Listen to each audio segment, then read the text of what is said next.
Hi everyone, Crista Cowan here with another episode of the Barefoot Genealogist. Today we are talking about the 1921 Census of Canada. If you're not familiar with that, it was just recently released. So today we're just going to take a look at some of the background behind the census. We'll do some looking at the actual census forms themselves to see what information is available. And then we'll talk about just some basic search tips and tricks that will help you locate your family members in the census. Let's go ahead and dive in. Super brief introduction today. Let's just first talk about a little bit of history behind the Census of Canada. Canada has a 92-year privacy law, which is why the 1921 census just became available. Those laws are governed by each country. For example, England has a 100-year privacy law on their census records. The United States has a 72-year privacy law on their census records.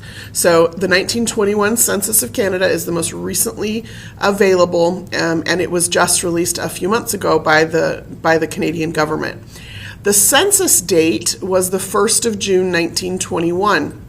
Now, the census date is important no matter what census you're working on because the enumerators were instructed to ask all questions as of that date, which means regardless of when they actually showed up at your ancestor's house, when they finally got around to them, the questions were to be answered as of the census date. So if somebody was born after the census date, technically they should not or will not appear on the census. Likewise, if somebody was deceased, if somebody was deceased before the census date, they wouldn't show up on that census. Now, of course, there are always exceptions to every rule and people who don't follow the instructions explicitly, and sometimes we're grateful for that because it means we get additional information. But just being aware of that census date, like I said, regardless of which census you're working with, is really important, and every census date is different. So for the 1921 Census of Canada, the census date was June 1st of 1921. Now, there are just about 8.8 million records in this particular database or this collection of records. That's important because Canada from 1911 to 1921 saw, I think it was about a 22% increase in population, so lots of people migrating into Canada. Of course, the largest population of people who were immigrants into Canada came from England, but there were also immigrants from Scotland and Ireland, immigrants from Germany and France, and a lot of immigrants from the United States as well. And so we'll talk a little bit about that here in just a minute. There were 35 questions asked per person, which seems like a lot until you realize that some of them are just some of those tick marks. And so we're actually going to take a look at some of those. Now, the Ancestry.com has done the 1921 census in our new image viewer, and so hopefully that'll make it a little easier to read or to understand what each of those columns are. Let me just first show you how to find it. If you go to the card catalog, hover over search, go down and click on card catalog. That will take you to the complete listing of all databases or record collections on Ancestry.com. In the census field here, this title field here, just type 1921 and click search, and the 1921 Census of Canada should be the very first thing that comes up there. Now, one of the questions I get asked a lot is, well, why don't I just do a generic search or what we call a global search? Well, when you do a global search on Ancestry.com, you're searching all 13 billion records. Now, of course, you're putting in some search criteria and using filters and narrowing that down, but every record collection has different information. And so on that global search form, we only give you specific fields or a limited number of fields to fill in because this search box has to work for all 13 billion records. Well, if you go directly to the database to search, you're going to see a search box that is customized for that particular record collection. So we know what we indexed or what fields we indexed in this particular database. And so we provide you with search boxes for every one of those fields that was indexed. So you can see, if we scroll way down here, you can see things like marital status and relationship to head of household, street name, parents' birthplaces. all of that information was indexed and therefore is searchable, meaning you can actually type in any one of those pieces of information in order to locate your ancestors. Now, there's kind of a side benefit to this. For example, if I wanted to see how many people living in Canada in 1921, let's see here, have a father who was born in England, I can do that, right? I don't have to put in any other search criteria other than that father's birthplace. I don't have to put in a name. I don't have to put in anything else. And I can see here that 1.2 million people have a father whose birthplace is listed as England. So for those of you who are interested in kind of that, some of that social history type of information, it's also a good idea to search this way. Now, a couple of just words of advice as you're looking at these records. Most of these records, and we've put this big, giant, informative box here at the top, most of these records are in English, but some of these records are also in French. And so if you know where your family was living, hopefully that will give you some clue as to whether to search using English words and location spellings or whether to use French words and location spellings, and particularly with names that include diacritic marks or locations that include some of those French diacritics. So that's just a word of advice as you start looking at these records. Be cognizant of where your ancestor lived so that when you do that search, you're searching the information in the language that the record is going to appear in. Now, scroll down past the search box, and I encourage you to do this all the time anyway. There are two pieces of information under the search box. One is the source information, where you can see where Ancestry.com obtained these particular records. In this case, we obtained them from the Library and Archives Canada, and it's important to know where those records came from. Below that source information is what we call our database description, where you can learn more about these particular records, including all of the different questions. There's a whole list here of all of the questions that were asked on the census form. And there's also a little caveat that the prairie provinces had a slightly different form. And so you get to understand that not every single census form in 1921 will look exactly the same. So that's that database description, and like I said, regardless of what collection you're looking at, I always encourage you to read that database description so that you know what you're getting into, so that you know what the coverage of the collection is. In this case, because it's a census, it's nationwide coverage, and so that's exciting and good news. Okay, so here is your first look at, if you haven't looked at it already, your first look at the census form. You can see it looks a little bit different. Every census form in every country looks different from census to census. Different information is asked, different questions. So let's just, like I said, this is in the advanced image viewer. And so as I zoom in, there's a couple of things that you're going to notice, hopefully. As I zoom in, I'm going to get the names of the people over here on the left-hand side. And then here across the top, I'm going to actually see the column headings, so I know what each of these columns means, okay? I can also, if I just drag this image down a little bit, just move my mouse over each of these fields, and it will tell me exactly what the question was that the enumerators were asking in order to fill in that information. So let's just go across the top of this census form just so that you get an idea for the kinds of information that's asked on the census.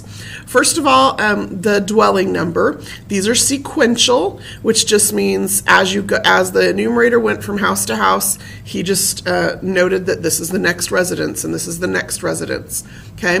Then there's a family number.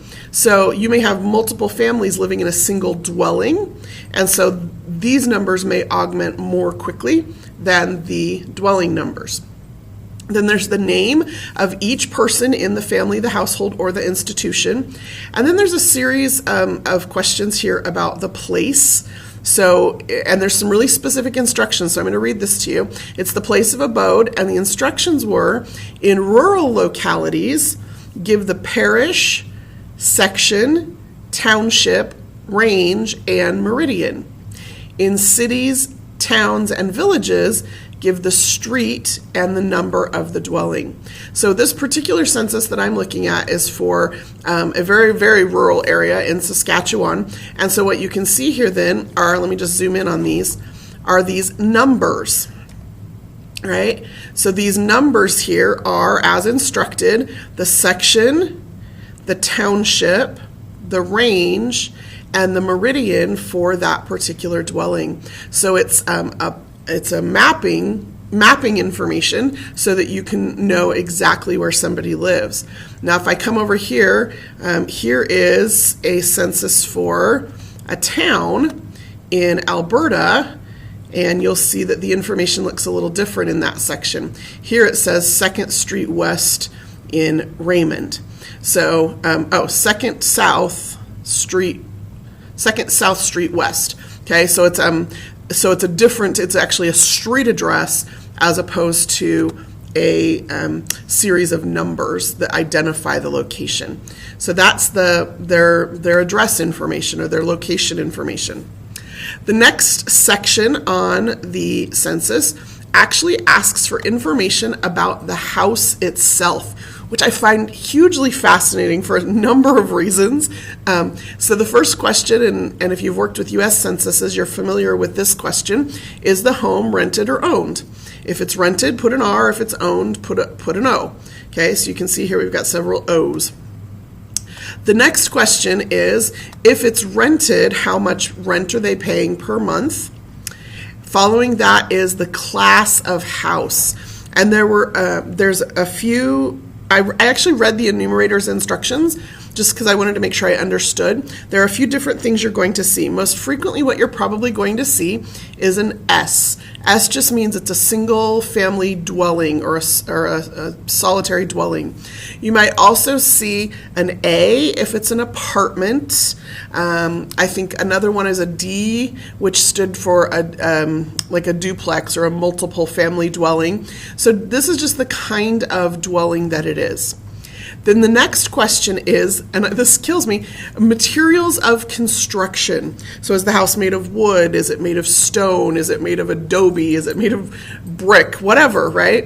And so you can see most of the homes in this particular neighborhood have a W, so they are single-family homes, single-family dwellings made of wood, okay?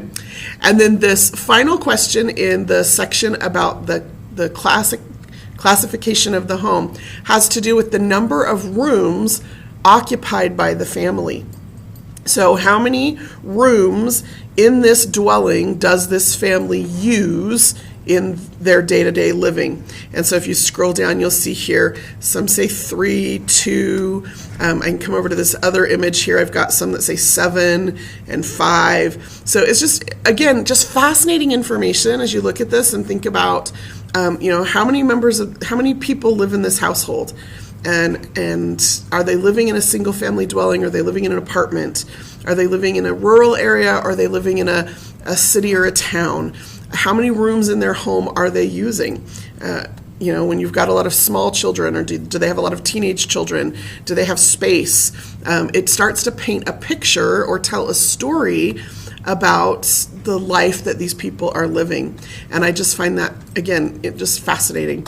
Now, I'm going to pause here for just a moment before we move to the next column and just point out, in case you haven't noticed, that these same instructions here at the top are repeated again here in French because of the English-French language duality in Canada.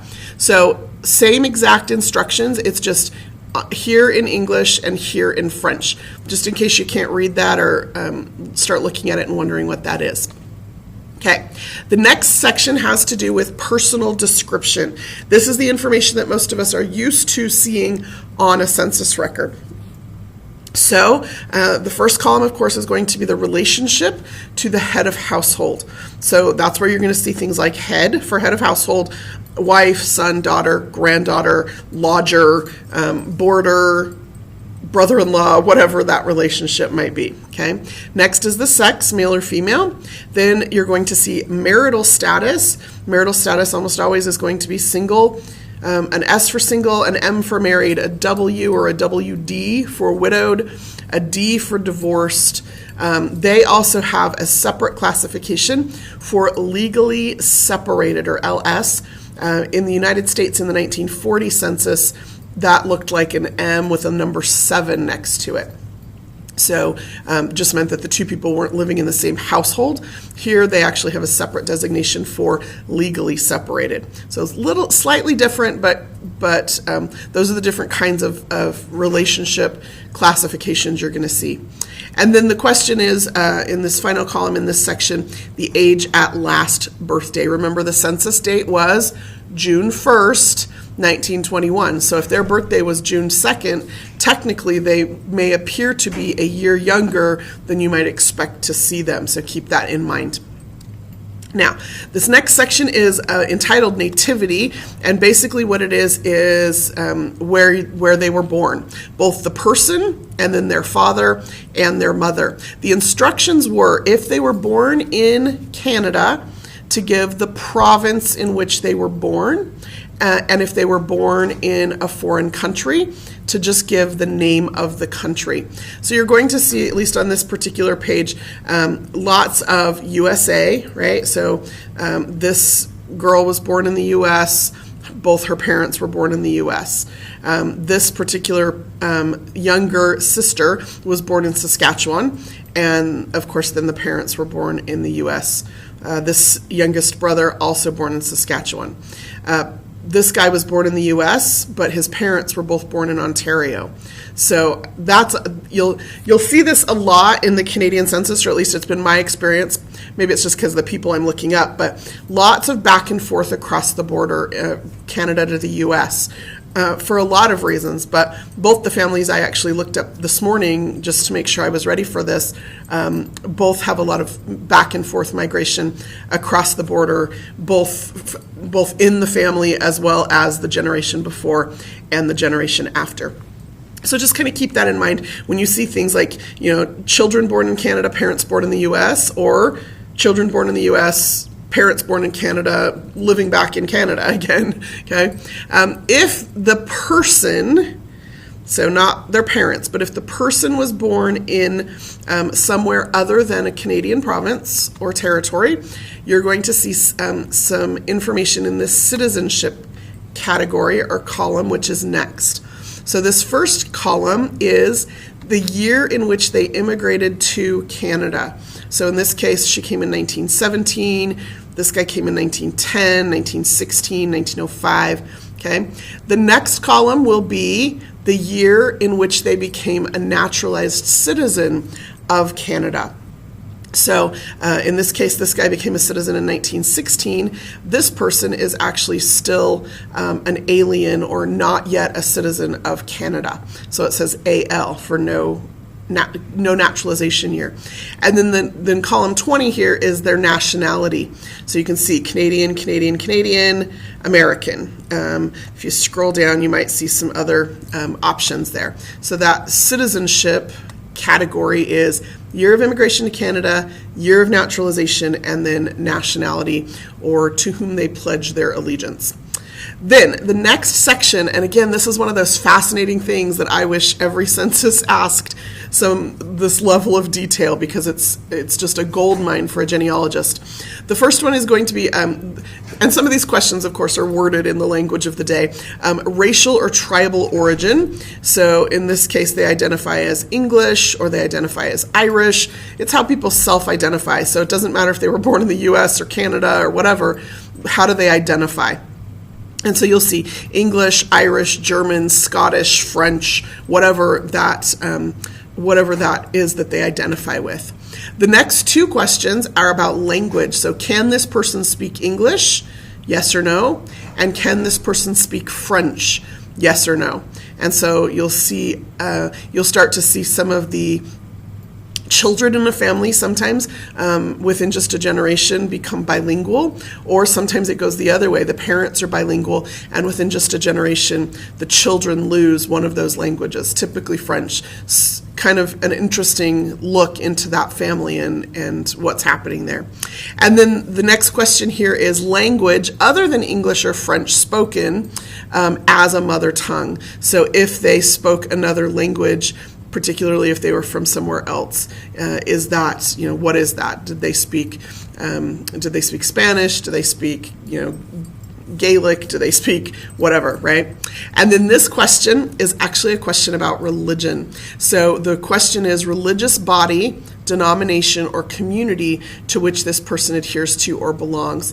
And sometimes you have to understand what the abbreviations are. So we'll just walk through this image because it's got a lot of them as an example. Here we've got Methodist, so it's just, it's abbreviated as METH, which is an unfortunate abbreviation, but Methodist, RC for Roman Catholic, CH of E, which is for Church of England, and then if you scroll down, I think we've got some Presbyterians, PRESB, and I thought we had some Baptists on here. I may have been, there we go. I think, here we go, BAPTIST. They actually spelled out Baptist. So you'll see a religious affiliation, and that becomes really important when you want to do further research, when you're looking for baptismal records that often include birth dates of children, when you're looking for burial records, because a lot of times people were buried in graveyards affiliated or attached to their church. And so if you know, for example, that your family was Methodist and they're living in Saskatoon, Saskatchewan, you can go look up a 1921 city directory and see which Methodist churches were in that area so that you can do further research into the records of that particular family. So this religion category or question here on the census is fantastic for genealogists because it leads to further information.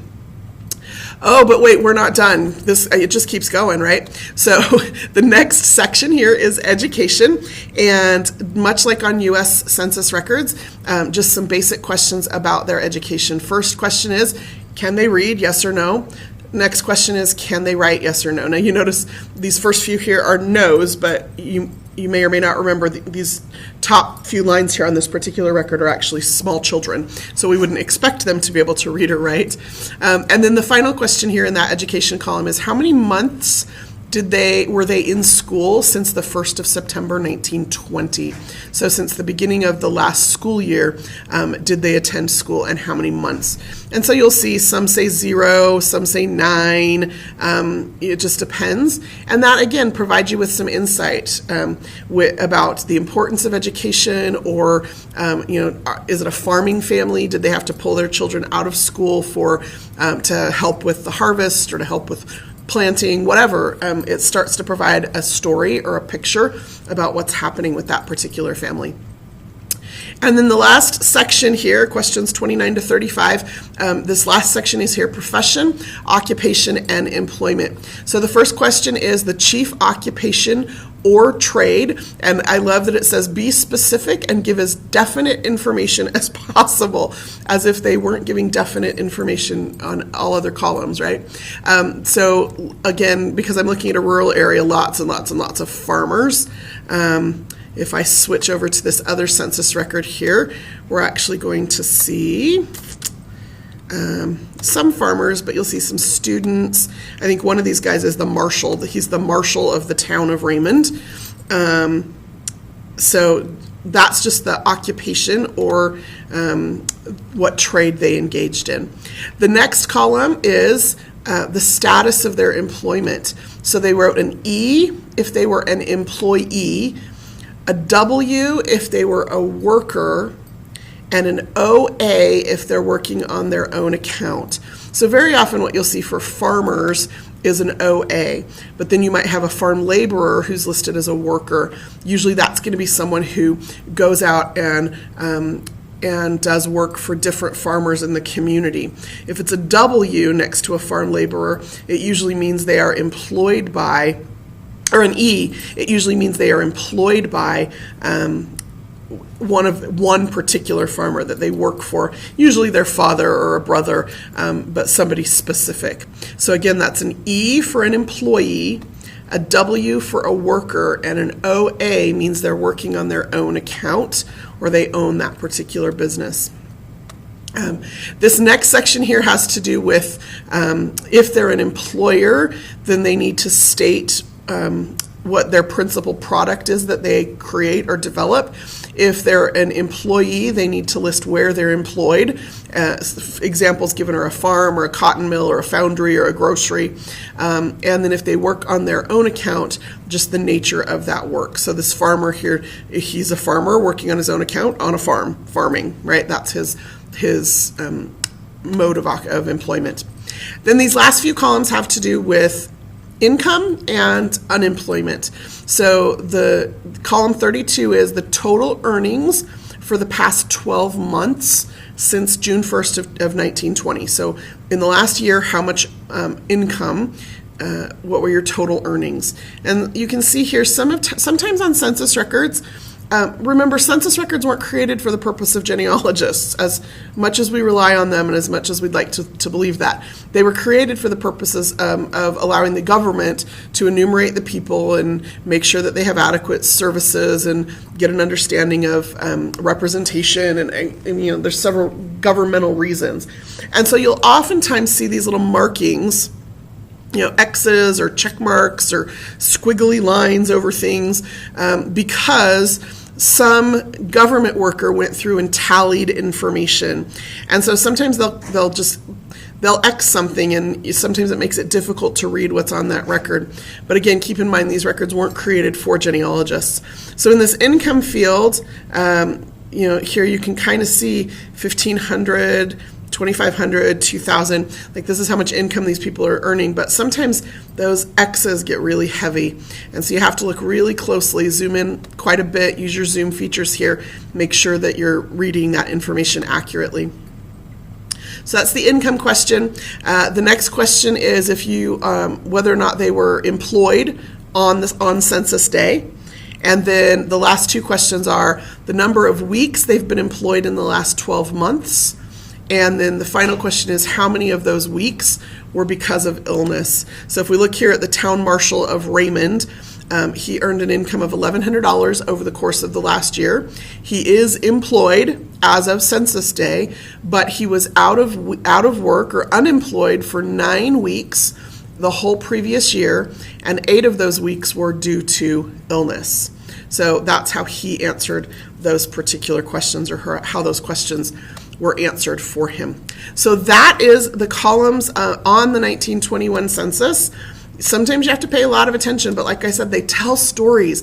These records have really, really great information in them, and I hope you're paying that close of attention to the census records. Just a couple of reminders of when working with census records.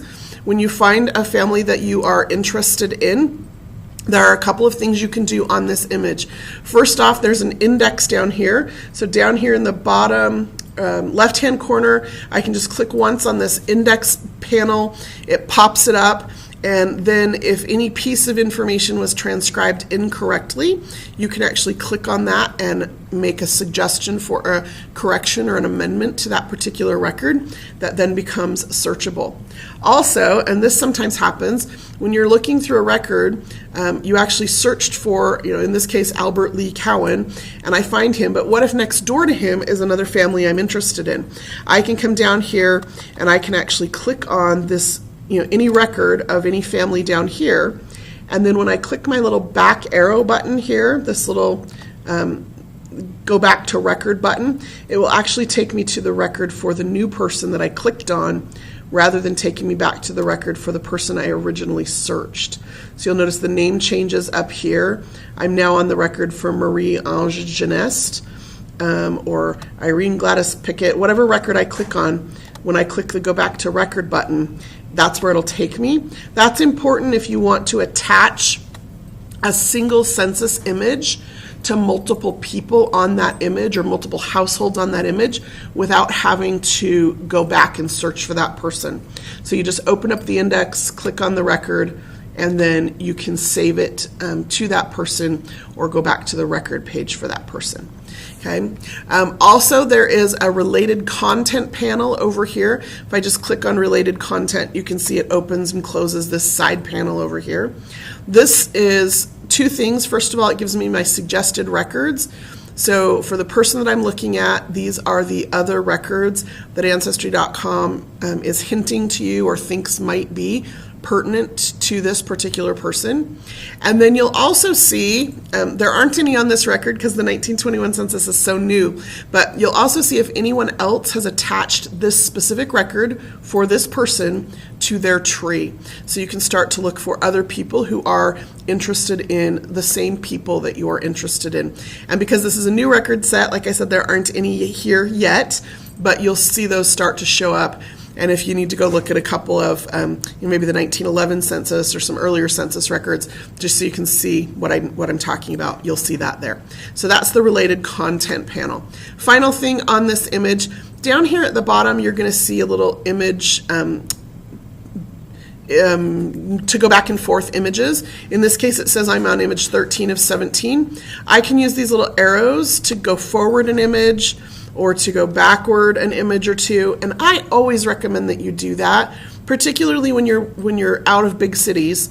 Very often you're going to find other family members on those other pages, and it's just a little faster to do it this way than to have to search for every one of those family members.